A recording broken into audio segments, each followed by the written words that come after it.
Hello, இன்னைக்கு என் கையில் இருக்கிறது ஒரு மொபைல் ஃபோன். இந்த மொபைல் ஃபோன் இல்லாமல் உலகத்தில் இனி வரும் காலங்களில் எப்பயுமே யாராலும் வாழ முடியாது. அப்படிதான் என் ஃப்ரெண்டு ஒரு நாள் மொபைல் எடுத்துட்டு வேகமாக பாத்ரூம்குள்ளே போனாட்டே, பாத்ரூம்குள்ளே எங்கடா ஃபோன் எடுத்துகிட்டு போகிறேன், கீழே விழுந்தா என்ன பண்ணுவாருன்னு சொல்லும்போது, அப்படி தான் மாப்பிள்ள ஒரு நாள் உள்ள விழுந்துருச்சு. என்ன பண்ண அப்படின்னு நான் உடனே கை விட்டு எடுத்துட்டு இல்லாட்டி கையெல்லாம் அசிங்கமாக இருக்குமேன்னு சொன்னோம். அவன் சொன்னான், உடனே கையெல்லாம் கழுவிட்டு மாப்பிள்ள, காசில் ₹1,00,000 இல்லை, ஐஃபோன் இல்லைன்னு சொன்னான். அப்போ ஆண்டர் எனக்கு உணர்த்துறாரு, அழிந்து போகிற உலகப் பொருள் விலைக்கரைமாக வாங்கப்பட்டதுனால உடனே அவன் கையை விட்டு எடுத்தது போல தான் நானும் உன்னை என் ரத்தத்தினால வாங்கியிருக்கிறேன்.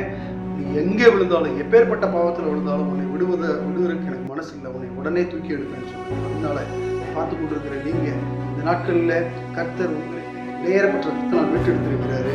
நீங்கள் எங்கே இருந்தாலும் பரவாயில்ல, ஆண்டவரேன்னு கையை நீட்டுங்க, கர்த்தர் உங்களை தூக்கி எடுக்க ஆர்வமாய் காத்து.